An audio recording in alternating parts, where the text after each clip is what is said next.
welcome to the third and final session of the Interfaith Coalition Against Domestic and Sexual Violence's three-part series. Today, we'll hear from representatives from 10 different faith-based organizations who work to end gender-based violence. The discussion will be recorded and emailed to everyone who registered for this session. In the chat, please put your name, and if you're an intern, where you're interning, and where you're joining us from, because we're all virtual and we're all over the country and possibly internationally as well.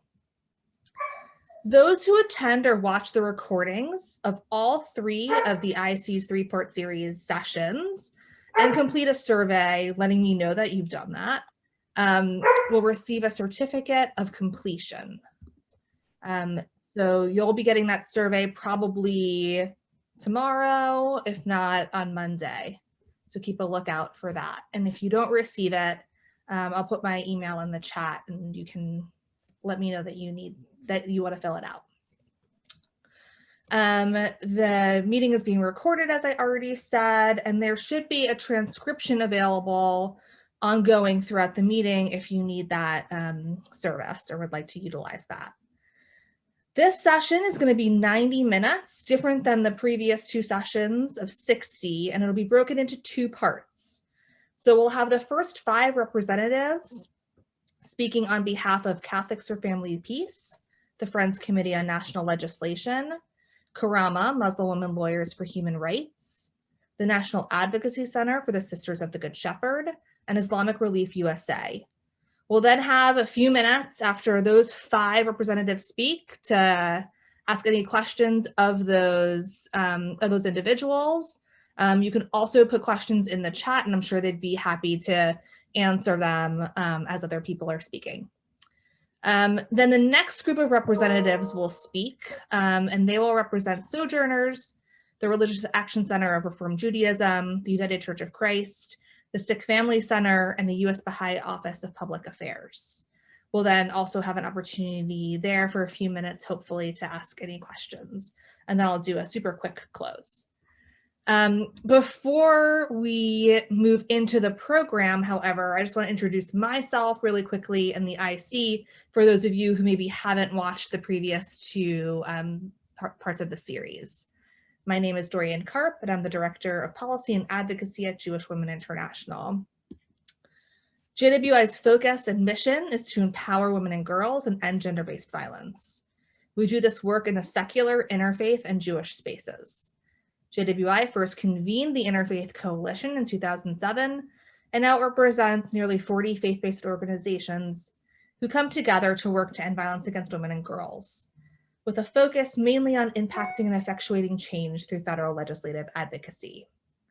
If you have any questions about JWI's work or the work of the Interfaith Coalition, feel free to chat me, and I'll also put my email in the chat.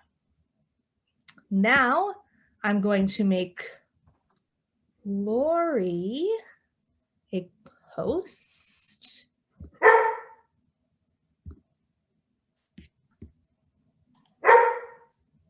I think that is done. So Lori, it's on to you. Perfect. Okay, thank you. I am sharing my screen. Do you see me? I hope. Yeah, perfect. Well, hello everyone. I'm Lori Presbys from the Catholics for Family Peace Initiative. We are part of the National Institute for the Family, and we're in Washington, D.C. area. We do research and education on domestic abuse, and our goal is to educate people from our faith community about what domestic violence is and what our church teaches about it. We realize that there may be a lot of misinformation or misunderstanding, and we want to work against that. Catholic teaching on domestic violence is rooted in Scripture, and we have a firm teaching about the importance and the value of love among all people, and we apply this to families too, of course, and in the relationship between a man and a woman, all of these things, not self-seeking, not easily angered, rejoicing in the truth, protects, trusts, hopes, perseveres. These are our values. And one of our goals is to work against any misuse of the scripture that is often done by people who use abuse, using the scriptures to say that a person has to accept domination or accept abuse. So we promote a true reading of the scriptures, and we want to talk to preachers as well as to the listeners. Our faith tradition is very clear that not only do we condemn the use of the Bible to support abusive behavior, but also we promote the truth that men and women are of equal dignity and that their relationship should be based on mutuality and love. Also, something that people may not recognize about our faith tradition is that we teach that no person is expected to stay in an abusive marriage. Catholic teaching is in our law that governs the way we run our church is that if somebody might have a legitimate cause for leaving a relationship and can do that on their own authority if there is danger for they can't really get any kind of guidance from their faith leaders, that people should know that they can leave when they're in danger. So part of Catholic teaching and all the faith traditions that are represented here will recognize some of these key principles, is that every person has innate dignity, that men and women are equal in the sight of God because God created them. God desires happiness, health, and peace for all people. No one is required to stay in an unsafe marriage situation, and God's mercy endures forever. We also believe in the possibility that someone could change. And so we care for not only those who are suffering from abuse, but also someone who is using abuse. They're all worthy of being cared for. Oops. We teach people that they may be the first responders. Someone will turn to them because they know that they're a practitioner of the same faith. And so we want to educate not only clergy, but also every person in the pew. One of the things that our organization has done is to promote healthy relationships before marriage. And we know that marriage preparation can be a key time for people to recognize abusive behaviors early. And we have provided we worked with other experts in the Catholic world to create a domestic violence awareness module that someone could include in their marriage preparation curriculum. And so that's available free from our website for download in English, Spanish, and French. Many other Catholic dioceses are doing wonderful work in Chicago and Washington, especially. If you can find a lot of their resources on our website. Another resource is Pax and Familia, which is one of our colleagues has produced a guide for how to help people that are experiencing violence, and it's in 7 languages and available for free download on the website. We promote domestic violence awareness through our activities in October. We have a special national mass at the National Basilica in Washington. We value our collaboration with all of you and with the U.S. Bishops Conference. We invite you to pray with us every day at 3 o'clock for those affected by domestic violence. And we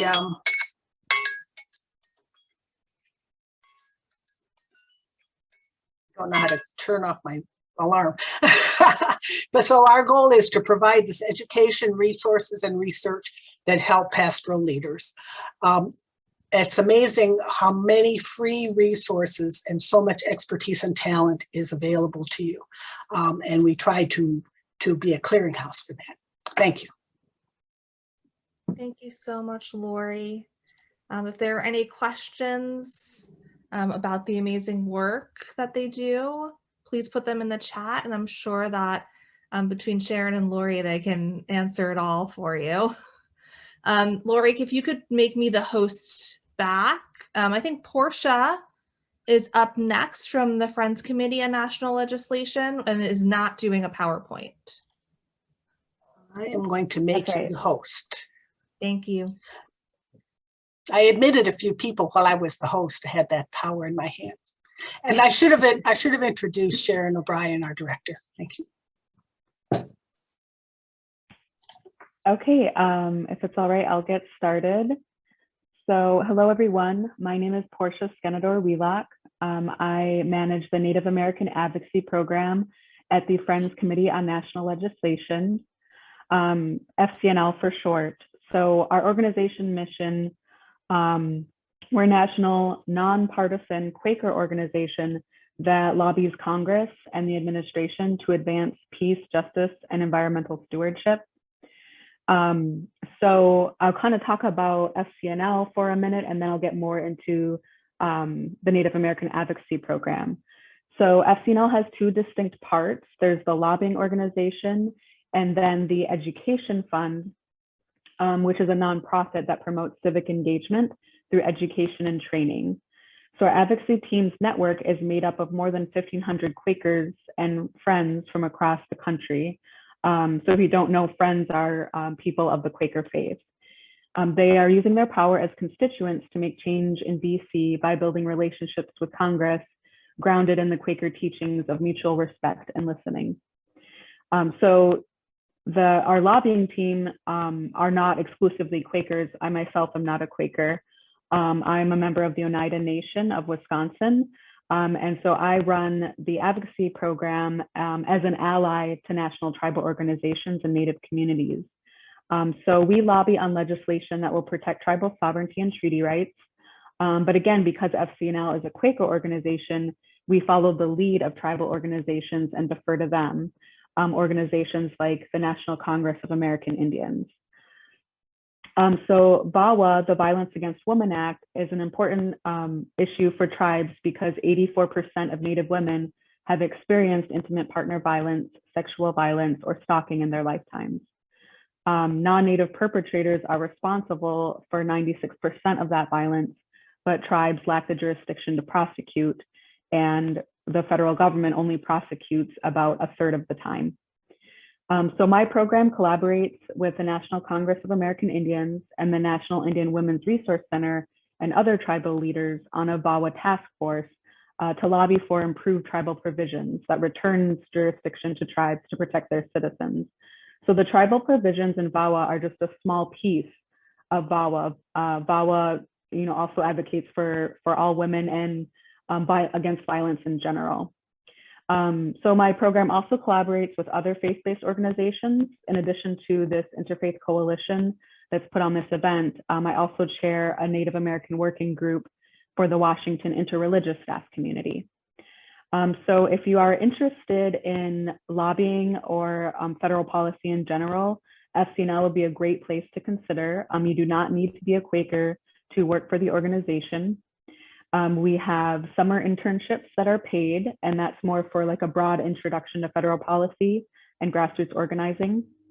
Our Young Fellows program is for recent college grads, and you'd spend about 11 months working with some of our key staff members to build expertise in advocacy from different public interest perspectives.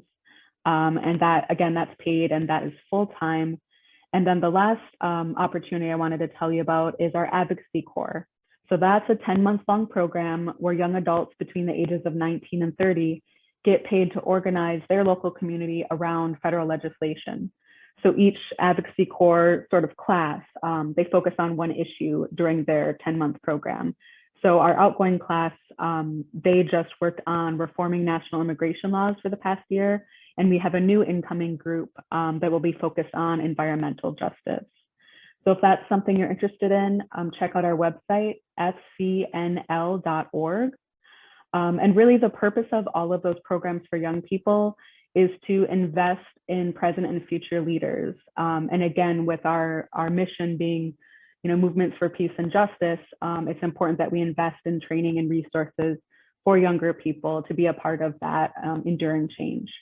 And that's all I have, so thank you. Thank you, Portia. Yeah, FCNL it feels like everywhere in DC. They do a lot of different work, have lots of different focuses. And so you should definitely look them up and see if there's an opportunity that excites you. Next, I'm going to move over to Rama, who will talk about the amazing work that she does at Karama. Hello, everyone. My name is Rama Abdul Alim, and I'm the Executive Director of Karama Muslim Women Lawyers for Human Rights. 6 minutes, for a lawyer is like nothing. I'm like, 6 minutes, oh my goodness.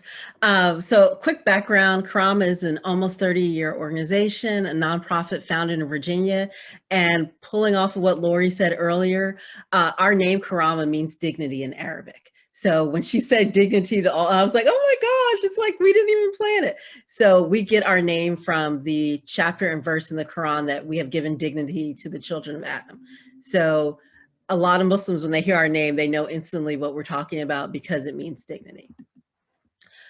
We have this vision of all human beings, regardless of any differences, have a God-given right to dignity. And that's what we focus on, is that regardless of differences, there is, in our opinion, a God-given right to dignity. And we really want to help transform some of the archaic, patriarchal interpretations of women's status in Islam. And that's really what is important to our vision, is that that's what we're looking to do, is to make sure that people know more about what we consider the gender equitable foundation of Islam. Our objectives, we want to empower Muslim women. We want to empower our allies to really know more about Islam so that they can respond to some of the very archaic interpretations. We want to develop scholarship and really circulate scholarship, because it's one thing to have scholarship that people no longer ever read, because nobody really reads long papers anymore. But we really want to create a network of Muslim women jurists and activists and lawyers who are really passionate about the gender equitable foundations of Islam. We actually like to facilitate diversity in Islamic scholarship, because there's so much scholarship out there that is never really shared. It's really kind of the same things come out all the time. And so we really want to diversify where Islamic scholarship is coming from. And then really bridge the gaps between within the Islamic faith and within Muslims and between faiths, about the differences and really the things that we have in common, especially about something like domestic violence. That's why we are a member of this coalition, because we are passionate against domestic violence, just like so many other communities. And too often we feel that you don't hear that coming from the Muslim community enough. And so, we have articles on our website about issues. So we do women's rights, civil rights, human rights, some of them related to Islamic law, some not. Our most recent papers, we had a Debunking the Myth series, because there was this, real there was this myth going around that Islam required female circumcision, similar to how a lot of the Judeo-Christian Muslim faiths require male circumcision. People are like, oh, Islam requires female circumcision. And we really debunked that myth by going back through the Quran, which is the Muslim holy book, and some of the Hadith, which are the sayings of the Prophet, and really debunking that and really showing that that is very cultural, and that's a cultural interpretation, and that's not religious. And then the angels cursing Hadith, for people in domestic violence, sphere, we were really like, what are you talking about? Because women were being told that if you told your husband no, the angels would curse you until morning. And I don't know about any of the rest of you, but that was not something that I would want to happen to me, is angels cursing. So we debunked that myth as well, showing that that was just not true, that there is just equality in marriage and mutual respect and love and mutual satisfaction, and mutuality does not lead to a husband wanting to have sex and you just saying, I don't want to, but I have to do it. So that was really what was being told to a lot of Muslim women, was just like, if your husband wants to have sex, you have to do it. And we debunked that myth, and we were like, no, that is another patriarchal cultural interpretation that we wanted to dispute. And so we also do, through the Office of Violence Against Women, we do training for first responders on, just domestic violence in the Muslim community, because really trying to get them aware of some of the cultural and religious sensitivities of dealing with Muslim survivors. We also do civil rights work. And so we're constantly meeting with people about profiling, combating Islamophobia, especially gendered Islamophobia. We deal with that a lot because, there's this, and I was battling with the FBI for several years about this, that they were like, oh, Muslim men are much more likely to be, victims of hate crimes. And I'm like, are you kidding me? Are you serious right now? And they were serious. So it took several meetings with them to get them to the point to realize that gender Islamophobia was affecting even the FBI statistical analysis of hate crimes. And I think I have one more slide. Basically, this last slide is, we are anti-patriarchy. That is what my goal has been, that has been our founders' goal from the very beginning when they founded this organization 30 years ago, is that we want to get the patriarchy out of Islamic interpretations. We feel that patriarchy has been the worst thing that ever happened to our religion, and we're fighting against and making it very clear that that is a cultural patriarchy and not the religion itself. So I think I got through that in 6 minutes. I'm very impressed with myself. I am very impressed. And I'm always very impressed with you. I am going to move it to Fran. I'm going to make you a host now. Exactly.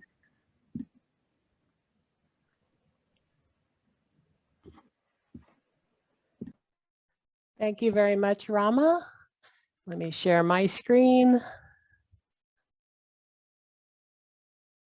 And it's not working. Let me try again. All right. It was working. I Oh, think. was it, love? But it wasn't my PowerPoint, was it? Here. I think I saw the PowerPoint. Did you? Yeah. Okay. Do you guys see that? Yeah. Okay. Thank you so much. Okay. All right. Hi, friends. My name is Fran Eskin-Royer, and I serve as Executive Director for the National Advocacy Center of the Sisters of the Good Shepherd. It is my pleasure to be with all of you today, and I thank Dorian for this opportunity to share about our mission and our work. So, who are these sisters, and what is NAC about? At NAC, we lift up the priorities of the Catholic Religious Order of Women that's formerly known as the Congregation of Our Lady of Charity of the Good Shepherd. They're better known as the Good Shepherd Sisters. These sisters began as social workers, so NAC also represents the U.S. social service agencies that they started across the country. The NAC is most concerned with issues impacting vulnerable women, children, and families. The congregation has a long-standing commitment to working closely with lay partners, and that dates back to its foundress, St. Mary Euphrasia. She founded the congregation in Angers, France in 1835, and today Good Shepherd Sisters and their programs are in 72 countries. Good Shepherd has been in the US for nearly 180 years. Keeping with all of this discussion of dignity, one of the most important tenets of the sisters and their lay mission partners is upholding the dignity of the individual. With its strong allegiance to human rights, the congregation has an NGO at the United Nations. So more about NAC. NAC was founded in 2001. As I said, most of the sisters are social workers. I think I said that. And the congregation's programs provide direct service to those in need. But one of the sisters, Bridget Lawler, wanted to help clients through work at the policy level. So NAC's major focus areas include poverty, immigration, and human trafficking. In fact, human trafficking is something that Good Shepherd has an international reputation around. And we view these three main issues as inseparable from racism, domestic violence, and environmental degradation. Because the congregation is international in scope, we also are concerned with US policy as it impacts other countries, particularly those where Good Shepherd has programs. In addition, we focus on the advocacy priorities of our US agencies. Among them, poverty issues like SNAP, benefits, affordable housing, issues around domestic violence. We also lobby around VAWA and mental health and foster care, just to give you a sense of what our priorities are. How do we work to influence policy? Well, we work in coalition with both faith-based and secular organizations and that share our values and our focus areas, coalitions like the IC. We try to connect with our agencies and their clients for on-the-ground information that strengthens our advocacy efforts. So we're building relationships with congresspeople in the states and districts where Good Shepherd agencies are located. Sorry about that. We also work to mobilize our advocacy network to take action on cogent issues through emails to their legislators. Our software also allows us to blast email all congressional offices on a particular issue if we need to. We make lobby visits. We add our name to letters that advance our causes. We hold periodic conferences that educate our network, including Hill staff, on our issues and enable our advocates to take action around particular legislation that we want to promote. We've held 3 very successful human trafficking conferences over the past 4 years. The most recent was in March. It was held virtually because of COVID, but the silver lining was we were able to have more than 500 registrants from across the globe participate. We also issue statements and quotes on our priorities to draw media attention. And we promote our issues on social media. So thank you so much. Again, we look forward to working with IC again this year. I invite you to join our network. You can access it at bit.ly/NAC_network. And I'll just end with a quote from St. Mary Euphrasia. What are we doing in this world and why are we here, if not to contribute to the well-being of our neighbor? Thank you so much, all. And I will stop sharing. If I can, she said, hopefully. Okay. And I will pass it along to Asil. Yes, thank you so much, Fran. Sure, make a host. You are a host. I feel powerful. Okay. Right? Thank you so much, Fran. Good afternoon, everybody. My name is Asil Borno, and I am the Advocacy Campaign Specialist at IR USA. And I thought one of the best ways to get a good introduction on what IR USA does is to show you a promo video. So hopefully I will know how to do that. I'm going to start with share my screen. Share. Let me know if you can hear it.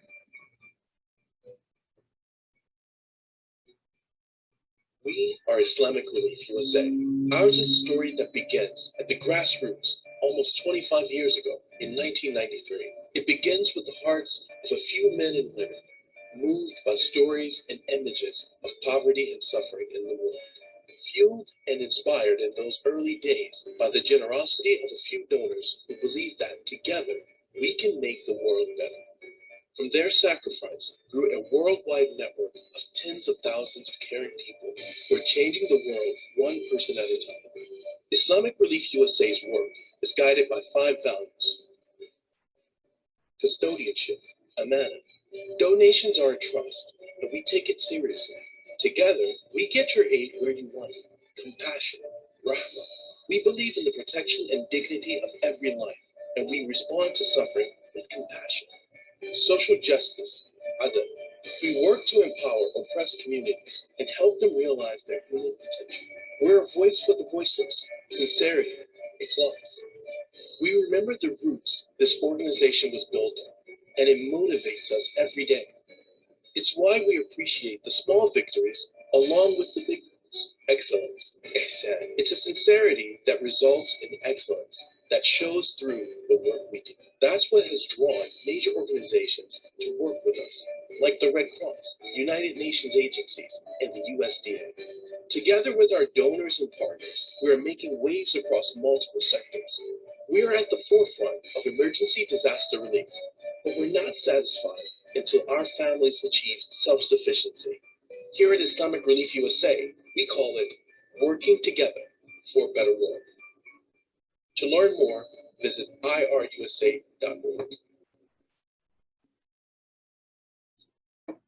Great, thanks everybody. So I am going to talk a little bit about our advocacy program and the opportunities for our interns.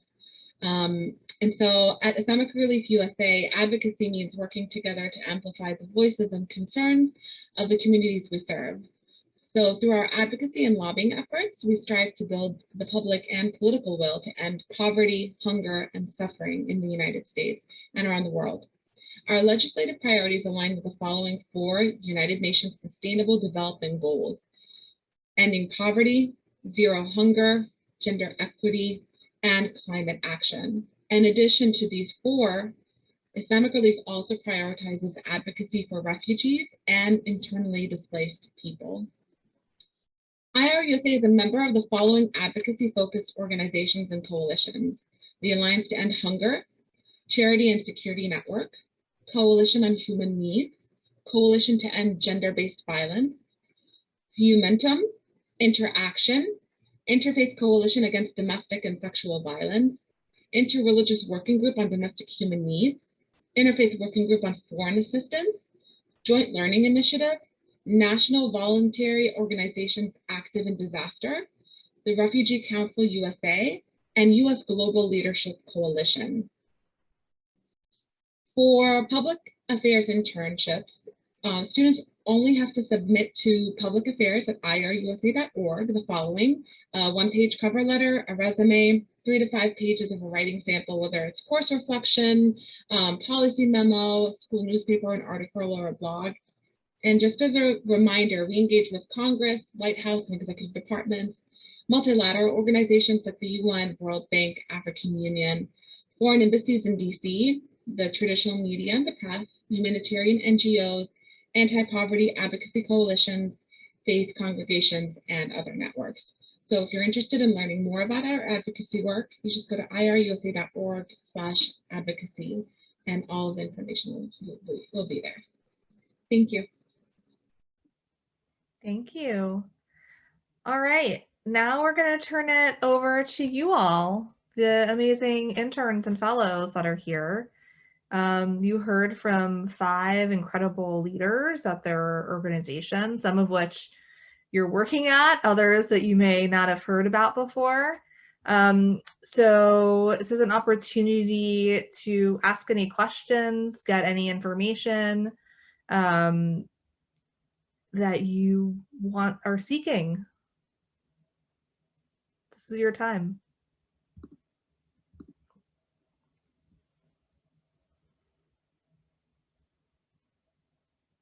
No one has any questions for any of these incredible women? While people are thinking of their questions, it'd be interesting if I think you have like 5 minutes for this section. Be interesting if anybody wanted to tell us what they are doing this summer in their internships. That might, if anybody's doing anything related to DV, yeah. Sure.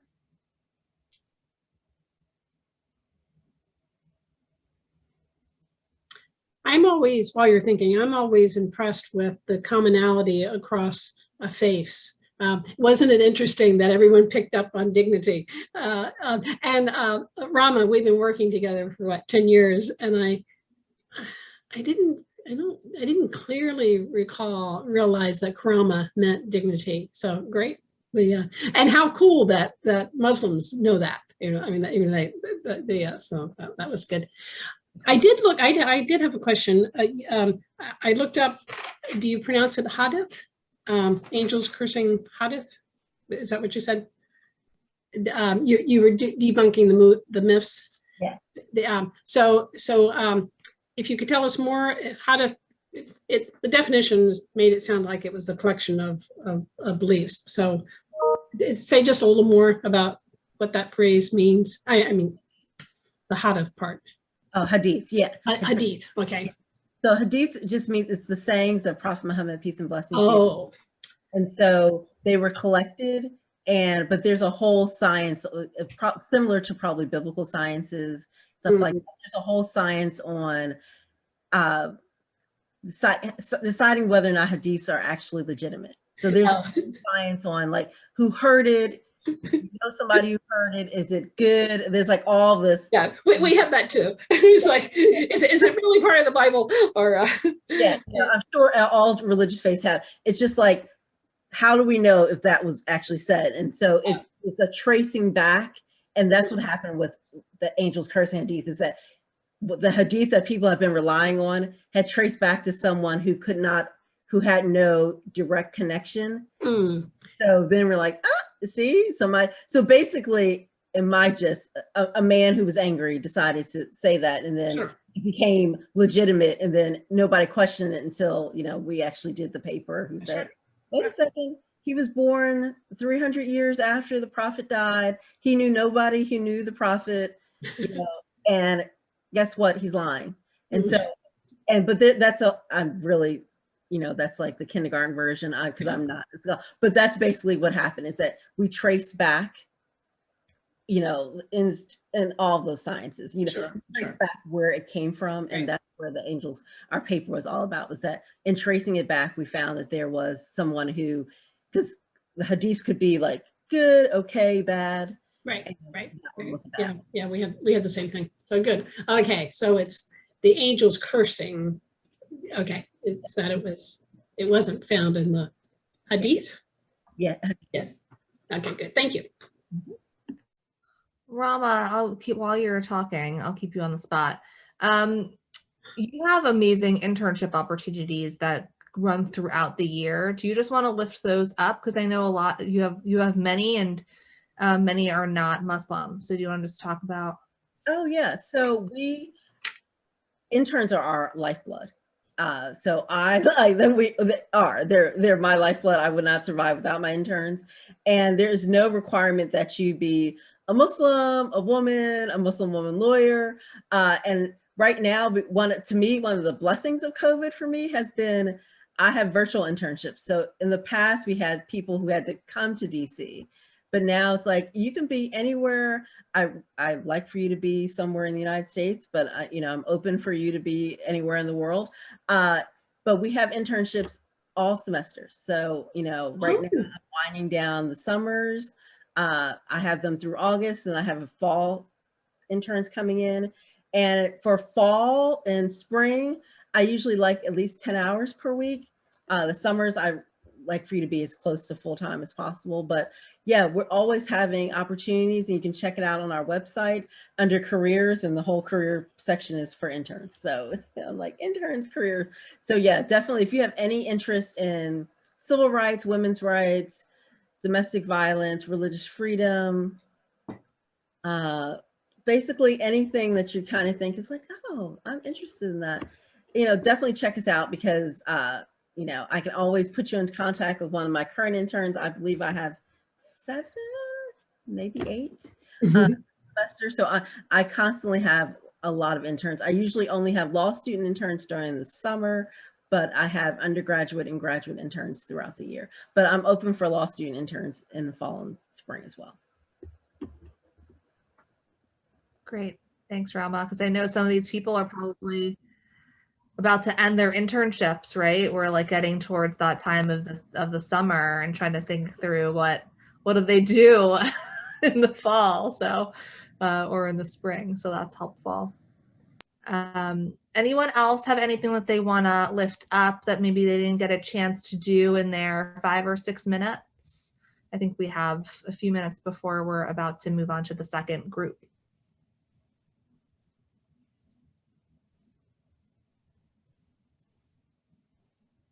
Okay. That's when we were supposed to start. 2:47. So we're only 3 minutes ahead of schedule. Oh, Darlene. I have a question for Rama. That's exciting about the program, that you could be any place in the country and do it. So I'm really excited about that. So I want to, investigate that, check that out further. But my question is, when you put up the Rama's role, wait a minute. Okay, you said you believe that through education, women will be empowered to transform cultural-based misinterpretations of women's status in Islam for the betterment of themselves and their community. And so my question is, like, because that's what I work on, but do you have a way of achieving that? Because a lot of times, the reason I'm asking is because a lot of times we focus on, the women. And so without the men involved and without engaging them, we can't end domestic violence, right? And so we can't do that without the men. So do you have like how that would happen, or can you send me something if you have something on that? Well, first of all, we usually start with the women because we are amazed, and amazed is probably the wrong word. I will just say that I'm kind of, amazed at the lack of knowledge that a lot of Muslim women have about their own faith.